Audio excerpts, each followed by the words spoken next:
It's 3 a.m.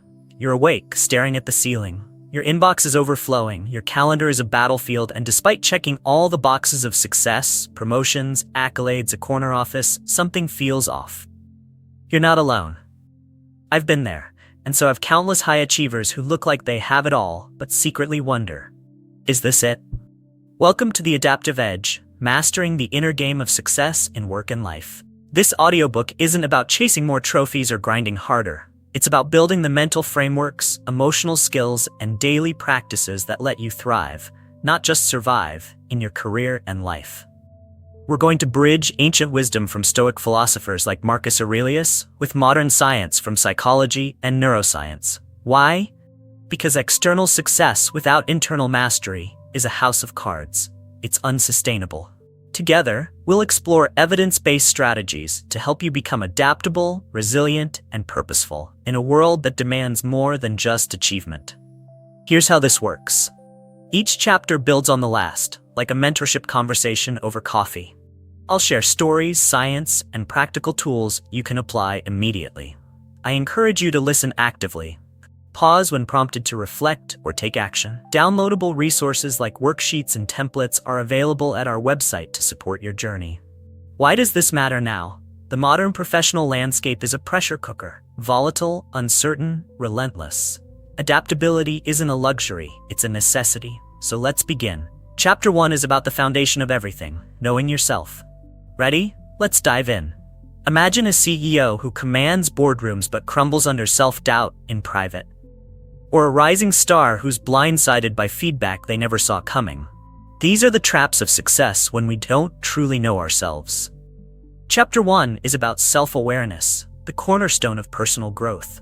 Harvard psychologist Daniel Goleman, who pioneered emotional intelligence, says self-awareness is the foundation of leadership. Without it, we're driving blind. Stoic philosopher Marcus Aurelius wrote in his Meditations, "Look within, do not allow the special quality or worth of anything to pass you by." Yet, as organizational psychologist Tasha Eurich found, only 10 to 15% of us are as self-aware as we think. Let's unpack this. Self-awareness means seeing the gap between how you perceive yourself and how others see you. Think of it as the Johari window, a model showing what's known to you, to others, or hidden entirely. High achievers often have blind spots, as executive coach Marshall Goldsmith notes, because success makes us resist uncomfortable truths. And Stanford's Carol Dweck warns that a fixed mindset, believing your traits are set in stone, blocks growth. Here's a story. Sarah, a tech VP, seemed unstoppable, but her team was disengaged. A 360-degree feedback session revealed she was seen as aloof, not inspiring. It stung, but that truth sparked change. She started journaling, seeking honest feedback, and reflecting weekly. 6 months later, her team's morale soared. Practical tools: try the weekly mirror exercise. Spend 10 minutes every Sunday asking, what did I do well? Where did I fall short? What's one thing I can improve? Download our journaling prompts for deeper insights. Next, conduct a personal 360 assessment. Ask 5 to 7 trusted colleagues or friends specific questions like, what's one strength I lean into? What's one blind spot holding me back? Finally, track your emotional patterns for 30 days. Notice your triggers and default responses under stress. Takeaways. 1. Start a 10-minute daily self-awareness practice, blending Stoic reflection and journaling. 2. Conduct a personal 360 assessment with trusted peers. 3. Track emotional triggers for 30 days to uncover patterns. Take a moment now. What's one blind spot you suspect you might have? Jot it down or reflect before we move to resilience in Chapter 2. Chapter 2, Mastering Your Internal Operating System, Resilience and Emotional Regulation, 40 to 45 minutes. Resilience isn't about being unbreakable. It's about bouncing back faster and learning deeper. In Chapter 2, we'll explore resilience as a learnable skill, not a fixed trait, blending Stoic wisdom with neuroscience. Epictetus, the Stoic philosopher, taught the dichotomy of control. Focus only on what's in your power, your thoughts, actions, reactions. Holocaust survivor Viktor Frankl echoed this, saying there's a space between stimulus and response where we choose our meaning. Modern science backs this up. Neuroscientist Andrew Huberman explains how stress floods our system with cortisol, but practices like the physiological sigh, 2 quick inhales, 1 long exhale, can reset us in seconds.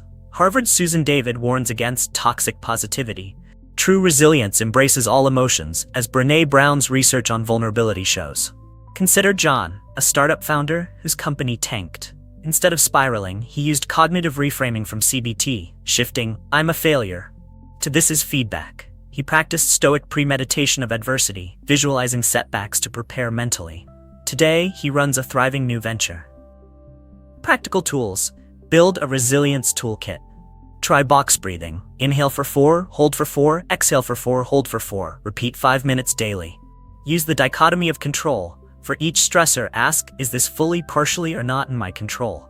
Then act accordingly. Create a failure resume to reframe past setbacks as lessons. Download our cognitive reframing templates for common challenges. Takeaways. 1. Build a resilience toolkit with 5 practices, e.g., breathwork, journaling, social support. 2. Practice the dichotomy of control daily to focus energy effectively. 3. Commit to 5 minutes of physiological regulation, breathwork, or meditation daily. Reflect. What's one setback you can reframe as a lesson? Pause and consider before we explore productivity in Chapter 3. Chapter 3. The Productivity Paradox. Working smarter in an always-on world. 38-42 minutes. We're all given 24 hours a day, but why do some people achieve more without burning out? Chapter 3 is about energy management, not time management, for sustainable high performance. Cal Newport's deep work shows that focus, not busyness, drives results. Multitasking, as research proves, leaves attention residue, reducing efficiency. Greg McKeown's Essentialism urges us to pursue less, but better. Seneca, the Stoic, warned about squandering time on the unimportant, and Mihaly Csikszentmihalyi's flow state research shows peak performance happens when we're fully immersed. Take Maria, a marketing director drowning in meetings. She audited her week, finding only 20% was deep work. She started time blocking, 2 hours daily for focused tasks, and implemented a shutdown ritual to disconnect at 6 p.m. Her output doubled and she felt less drained. Practical tools. Audit your week. What's deep versus shallow work? Try the 90-minute focus sprint. Work intensely, then rest. Practice digital minimalism. Turn off non-essential notifications. Say no strategically using McKeown's Hell Yes or No filter. Download our time blocking template to start. Takeaways. 1. Identify 3 essential intents for the quarter. Cut everything else. 2. Schedule 2 hours of deep work, 4 days a week. 3. Create a shutdown ritual to separate work and life. What's one distraction you can eliminate today? Pause and reflect before we move to leadership in Chapter 4. Chapter 4, Leading Yourself Before Leading Others. The Foundation of Effective Leadership, 42 to 46 minutes. You can't lead others until you lead yourself. Chapter 4 explores self-leadership as the root of influence, grounded in character, not just techniques. Marcus Aurelius, a Stoic emperor, saw leadership as service. Jim Collins' Level 5 leaders blend humility with fierce resolve. Simon Sinek's Start With Why emphasizes purpose-driven leadership. Brené Brown's Dare to Lead shows vulnerability builds trust. And Adam Grant's research reveals givers often outperform takers in the long run. Consider Priya, a manager whose team respected her competence, but not her warmth. She clarified her values, empathy and integrity, and wrote a leadership philosophy. By admitting mistakes openly, she transformed team dynamics. Practical tools. Conduct a values audit. What are your top 3 values? Write a 300-500-word leadership philosophy. Use the Leadership Decision Matrix to weigh ethical choices. Download our Values Clarification Worksheet. Takeaways. 1. Write your leadership philosophy defining your principles. 2. Identify one value-action gap and run a 30-day experiment to align. 3. Admit one mistake or knowledge gap weekly to your team. What's one value you want to lead with? Pause and reflect before we tackle communication in Chapter 5. Chapter 5, The Communication Advantage. Influence, connection, and difficult conversations, 40 to 44 minutes. Communication isn't just talking, it's the multiplier of all success.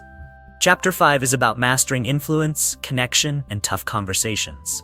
Carrie Patterson's Crucial Conversations framework helps navigate high-stakes talks. Marshall Rosenberg's Nonviolent Communication emphasizes empathy. Amy Edmondson's psychological safety research shows teams thrive when people feel heard. And Chris Voss, former FBI negotiator, teaches tactical empathy to build trust. Take Alex, a project manager whose team missed deadlines due to poor communication. By practicing the LEARN listening protocol, listen actively, empathize, ask questions, reflect, neutralize judgment, he turned things around. Practical tools. Practice the 70-30 rule. Listen 70%, speak 30% in conversations. Use the crucial conversations framework for one tough talk you've avoided. Start Feedback Fridays to give and receive constructive feedback. Download our listening protocol guide. Takeaways. 1. Apply the 70-30 listening rule in 10 conversations. 2. Have one difficult conversation using the crucial conversations framework. 3. Start weekly Feedback Fridays. Who needs to hear something from you? Pause and reflect before we explore habits in Chapter 6. Chapter 6. The Habit Architecture. Building Systems for Sustained Excellence, 38 to 42 minutes. Transformation isn't about grand gestures, it's about small, consistent habits. Chapter 6 is about designing systems for lasting change.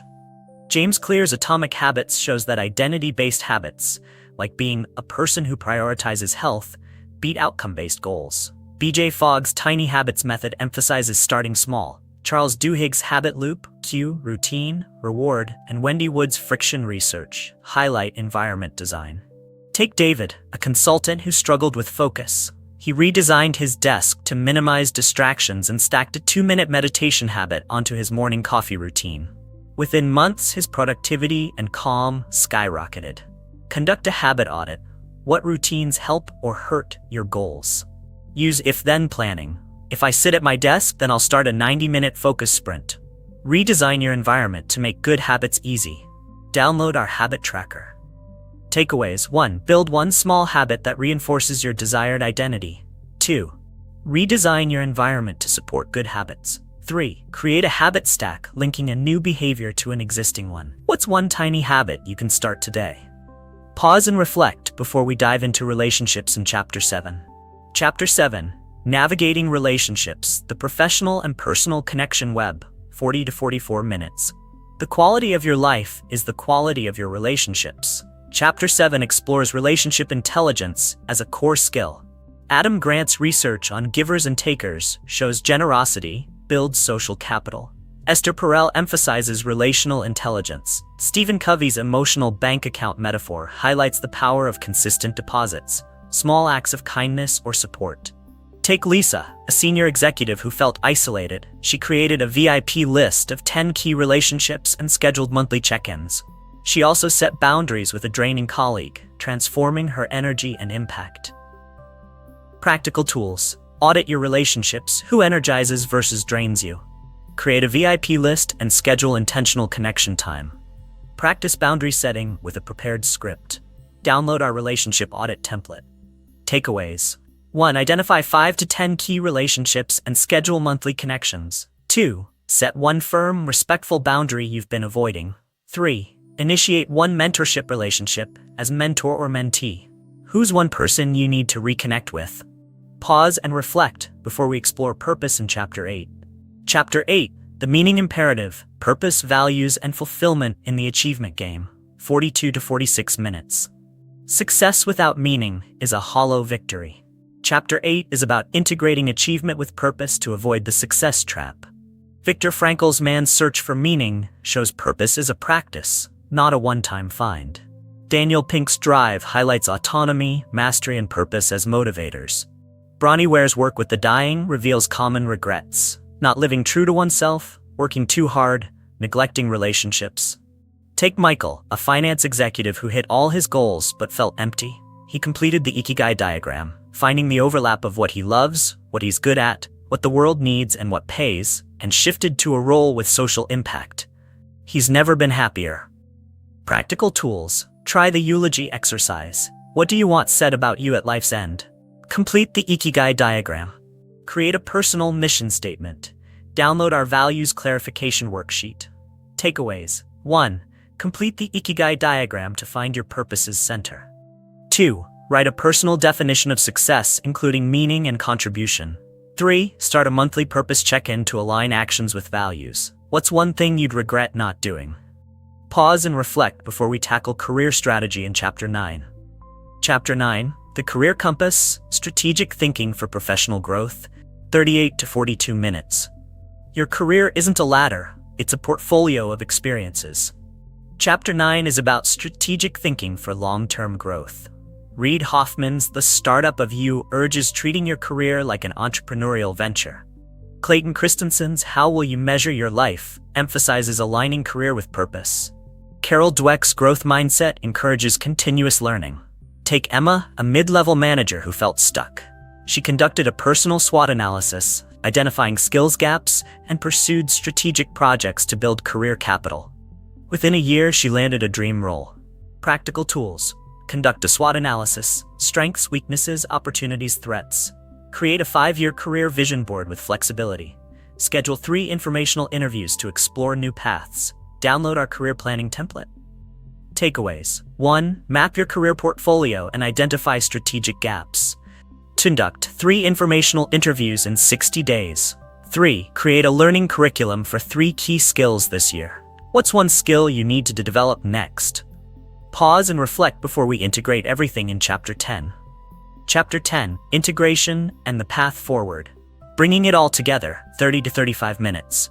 Personal development isn't a destination, it's a practice. Chapter 10 is about integrating these tools into your life's operating system. Marcus Aurelius saw life as a daily discipline.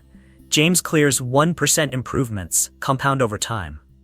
Marshall Goldsmith stresses ongoing growth as a leadership necessity. The key is creating a system that works for you. Take Rachel, who felt overwhelmed by self-help advice. She designed a personal excellence system with 5 core practices: daily journaling, weekly deep work, monthly purpose check-ins, quarterly reviews, and an accountability partner. It transformed her consistency.